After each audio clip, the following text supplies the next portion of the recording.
Life22 and drop the kids off, see Grandma for 2 weeks, and just driving home. It's Kids are going to enjoy Grandma's house. I'm sure you probably saw the podcast yesterday. They're down to see Grandma for 2 weeks, and then we're headed. And then they'll be back on Labor Day weekend. So that'll be a fun end of their summer to hang out with Grandma and Nana. So driving back, we got 5.5 hours to kill. I'm on the last hour and a half of my trek, though. As you can see, I'm driving directly into the sun. But I figured that I would do a review. Last night Grandma didn't come home until today. She was helping my little brother in DC work on his house, and so we got in Saturday. She didn't come in till middle of the day Sunday, so it's one of those things, And so me and the 14-year-old, after the other kids had gone to bed, we were like, "Hey, what do you want to do?" Like, all right, let's catch up on some of those Marvel movies. Now, I know if you follow the channel or anybody else that I follow, I'm a member of the Sweet Baby Gang, and Sweet Daddy Walsh does not approve of any of the modern Marvel movies because they've, kind of what he believes is screwed the pooch. And I kind of liked the whole Avengers idea, the multiverse, the whole thing that they brought into it. What I don't like is what they ended up doing later on. And they're doing this with all of the movies now that Disney owns. It's just kind of, I don't know. It's screwing the pooch, if you will. I thought Infinity War, Endgame. I thought that it had a hook, right? It had what John Popper was writing about in The Hook, the Blues Traveler song. The hook will bring you in. The hook will bring you back. And so for all the old time Marvel fans and stuff like that. That Guardians of the Galaxy, they had a lot of great content. Then the whole Disney deal went down, and this whole woke culture came through, and I think it really just kind of ruined it for. It's starting to ruin it, if you will. When I was growing up, Toy Story had come out, right? Like it wasn't. I think The Little Mermaid came out the year I was born, right? So Lion King came out. My little brother was probably a year old, so things like that, and so Toy Story came out, and then they had Tim Allen and all this stuff, and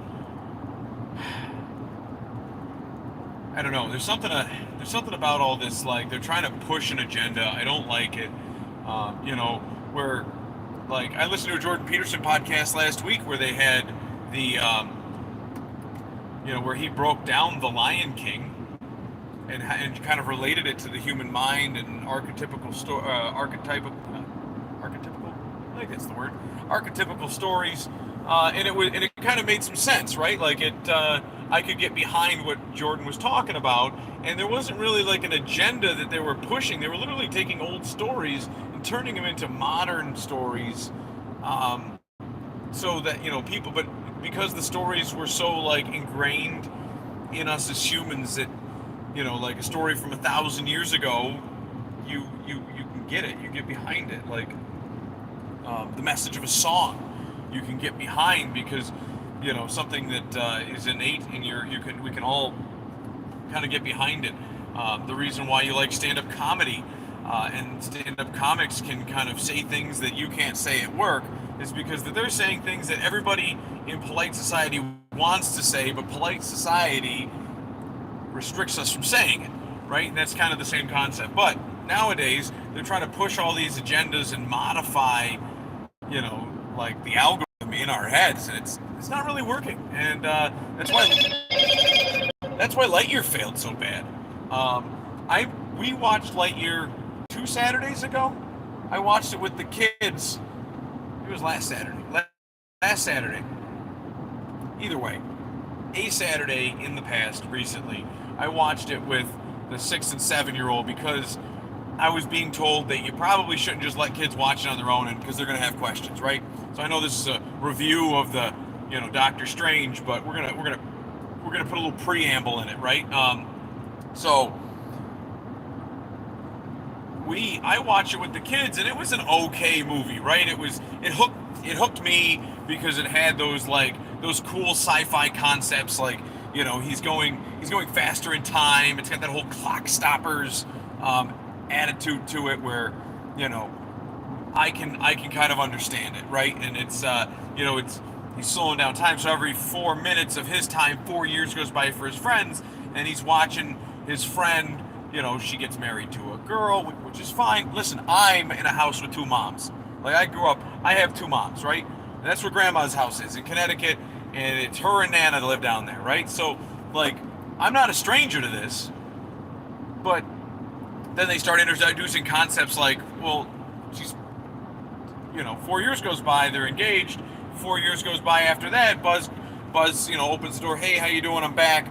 Oh, and then the wife of his friend is pregnant, and that's when little Quinn asked me a question. Goes, Dad, look at one of them's pregnant. How does that happen? Like, and then I have to broach the conversation. This is something that, like, I was told about in a podcast about, like, why, what, part of the woke agenda they're pushing with Lightyear, and it's like, oh, well, if it wasn't a lesbian couple in Lightyear, you wouldn't have to broach that with kids, because kids understand how they get pregnant. So they leave out the whole part, like, is it magic? Did she just magically get pregnant? Or, like, it leads the viewer to not understand what happened, especially because it's young kids. So they're just going to assume that two women in the same room can get pregnant, right? Like, you don't have to broach how a mommy and a daddy make a baby. They just think that they love each other and they make a baby, right? With the two mom household, if one of them gets pregnant, you have to explain to the child, well, listen, like, artificial inception and yada yada. Like, you can't just have a sleepover with your friend once you hit puberty and your friend will get pregnant. Like, it doesn't work that way, and it was one of those things. So, but that's part of the woke culture, right? They want to, like, normalize two mom parenting households, which they don't have to normalize it with me. I grew up in one. But, I mean, they don't need to be broaching this with little kids, right? Like, little kids already, you grow up in a household, like, this is normal for them. The household they grow up in. So why do you need to normalize it in a household where there's a mom and a dad? Or there's, you know what I mean? Like, why do you have to normalize that if that's already their normal, right? Like, normal is to each and every person. I don't know. It's one of those things, like, I don't know why they need to normalize it. It's not like kids in a cisgender normal family household is, like, going out and attacking the family with, as to quote an episode of Friends, two lesbians. That doesn't happen. Little kids don't care. They just say, oh, my household has two moms. Well, and if you have that has that situation, guess what? Then then you can ask questions, but you don't have to see, I don't know. It's one of those things, like, you don't have to see, like, one getting pregnant without the explanation. Then you have to broach the entire, like, how sex works conversation to a 6-year-old. It's not necessary at 6. It's not necessary until kids start having sex, which you don't have sex when you're kids. So, kids inevitably should be the age of consent for your state. I believe in New York State it's 17. Some states it's 18. Sure, down south it's, in other countries it's like 11, but that's not here. And, as kids will learn about biology, they can learn about it, I guess, things like that. But you don't have to broach it with a 6-year-old. It opens the door. So anyways, getting into Doctor Strange and the Multiverse. Just went 9 minutes into a review where I talk about Lightyear. That's not even the movie we're reviewing. Anyways, and they got rid of Tim Allen. So, boo to that one. It was an okay movie, but there was just some stuff that they were just trying to push, and I don't like. So, Doctor Strange in the Multiverse of Madness was I liked it as a movie. I don't like that they tried to push some of the crap, right? Like, I think, spoiler alert, like, some of the way that you kill people, because they can now, because they have the multiverse, you can kill people in other universes, and You know what I mean? It doesn't affect your storyline as much because like was it the Black Bolt or whatever, the guy. The only reason I know who the Black Bolt is because I started watching some of those Guardians of the Galaxy cartoons that they had on Disney Plus, and they kind of like give you a side storyline. It doesn't exactly match up with the movie at all, but there's some discrepancies. But I mean, it's fiction. I mean, you don't have to have it all like be feasible, but they bring the Black Bolt in and like does the little like he'll shatter you with the words from his mouth, one whisper of his mouth will shatter you, right? And it's like, okay, so he then she goes, what mouth? And he looks and his mouth is gone. Oh, camera trick, right? And then he blows his own skull's his brains implodes because of the voice ricocheting off of himself. Like, okay, that's kind of cool. You take his voice, you bring it up, and blah blah, and because he can't go out, like a pipe bomb in his own brain. That stuff like that is kind of cool to me. Like the light year going 4 minutes into the future, and everybody else ages, because you're getting into some like real deep stuff, right? Like when they introduce symbiotes and stuff like that. I think that stuff is really cool. Like there was an episode of one of those Guardians of the Galaxy. Venom is that way. That movie Outbreak with Bruce Willis, that new one that came out on Amazon Prime. I thought that was kind of cool. You know what I mean? Like stuff like that was really, really kind of neat. But it's then that kind of stuff gets me. I like that stuff in the movies.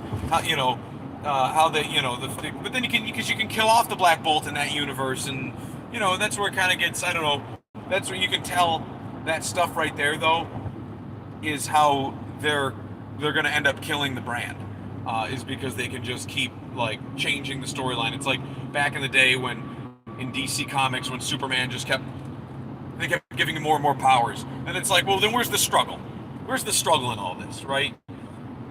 And then but he, this person is so powerful, but then you get in a fight with Doctor Strange and it doesn't kill him, but you're way more powerful than him and you can knock him out in every other scene, except now it's the final battles. Things like that. I don't know. It's there's a bit of unrealisticness about it. But one of the woke themes that I think Sweet Daddy Walsh would appreciate in this, that when I watched it, I kept seeing something that I would see him point out on his show, is that in like the theme of the movie, right? So like they show this little girl, this teenage girl or whatever, that Doctor Strange is trying to help. Her name is America. Okay, let's call a spade a spade. Her name is America, so you got to think like, wow, they're giving you a point here, right? Like, they're trying to send their point home by naming this girl America, right? So, and Wanda, or the Scarlet Witch, is trying to destroy America, right? She's trying to take the essence out of America and essentially kill her, right? And in that whole idea, like they get to the scene where they show you America and she looks down memory lane and she goes, "That's my two moms." Like, okay, like there's another reference right there. Like, there's my moms, and then their moms get, she gets afraid scared by a bee, and then she can't control her power, and her moms and her get pulled into a different multiverse, and you never see your moms again. They never talk about where they all landed. They landed different multiverses or something. I don't know. So, and obviously she's a teenager, so they don't really address like her sexual orientation, which I'm surprised about, because normally they would do that in a movie like this, because it's part of the woke culture to that everybody should be sexualized at like birth, and that's what threw me off. So kudos to them for not screwing that aspect of the movie up, but they did punch that little that little jab home, like, oh yeah, okay, so America here was raised by two moms. Okay. And then this cisgender white woman is trying to destroy America, and then it comes out later, and not just America, the character, which is symbolic, right, of their version of America. The point they're trying to drive home is that this resentful cisgender white mom is trying to destroy the essence of America to try to reclaim her traditional two-parent family, right? Like that's, and it's a little deep. You gotta see, but once you see it, it kind of clicks. Like this is the message they're trying to subliminally pop into my kid's head. That like the two family, the cisgender single, the cisgender two family household, like two parent household, straight couple, that archetype of a family is in essence destroying America, and inevitably, if it runs its course to try to keep itself into the world, to keep this archetype from being destroyed, also destroy the universe and all universes around it. Right? Like that's not gonna happen.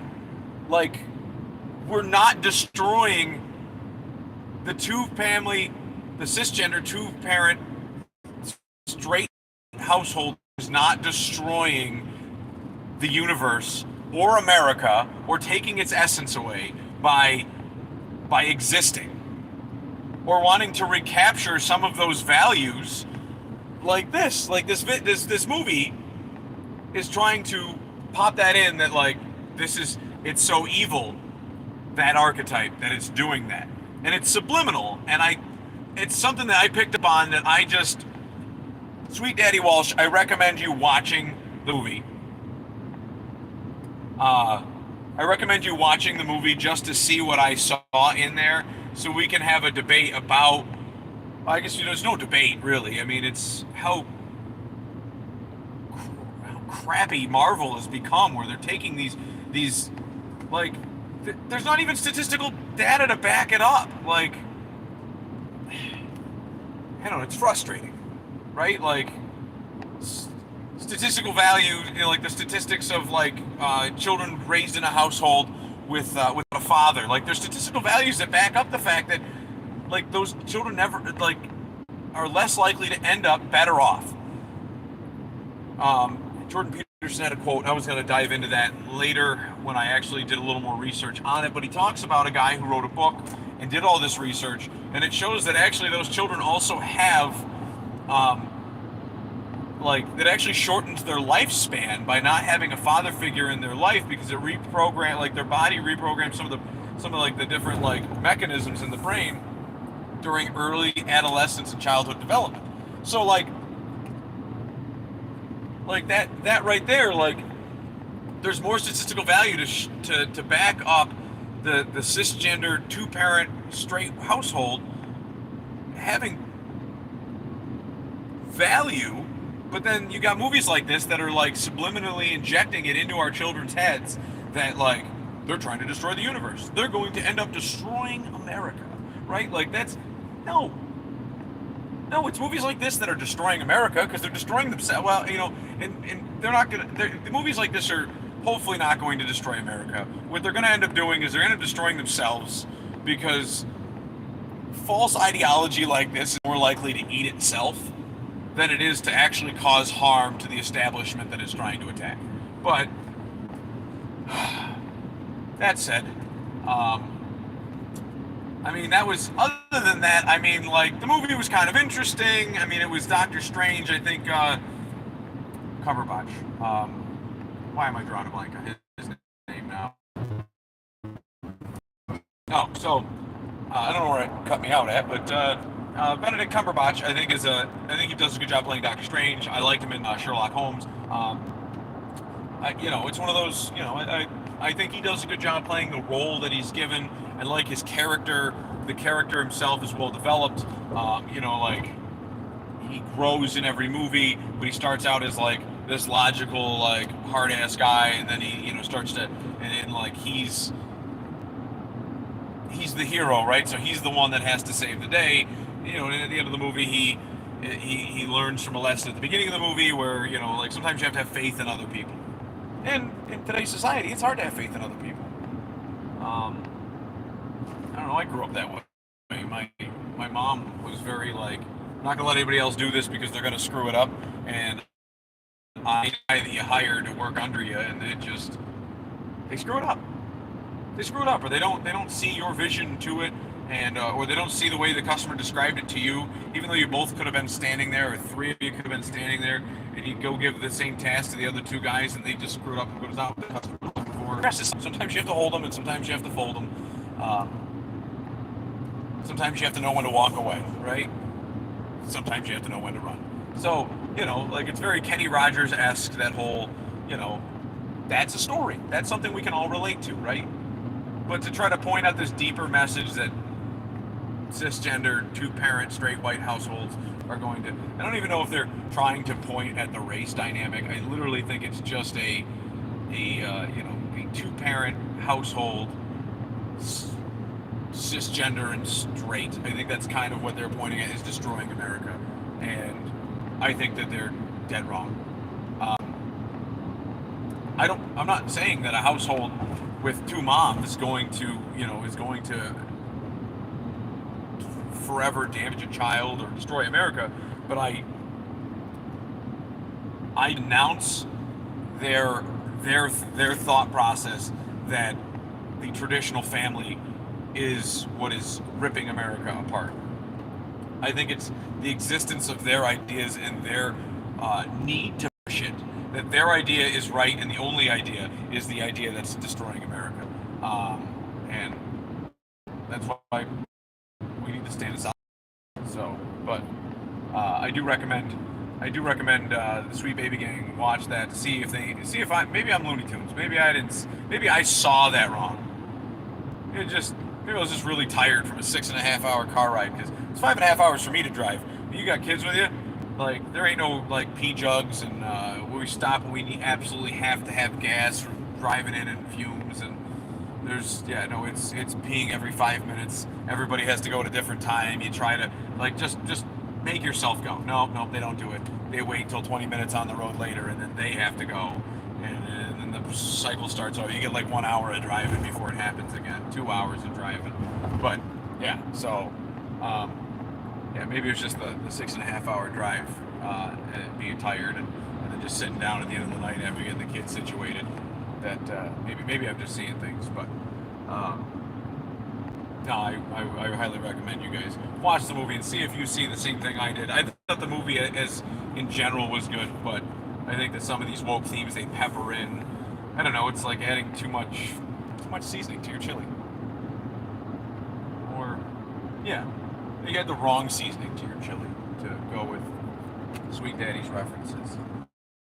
So, thanks guys for watching my review. Sorry it was damn near 25 minutes of just me rambling about Buzz Lightyear. But it is what it is. If you watch it, if you don't, I don't make money off of this yet anyway, so I don't really give a flying. Alright. Catch you guys next time.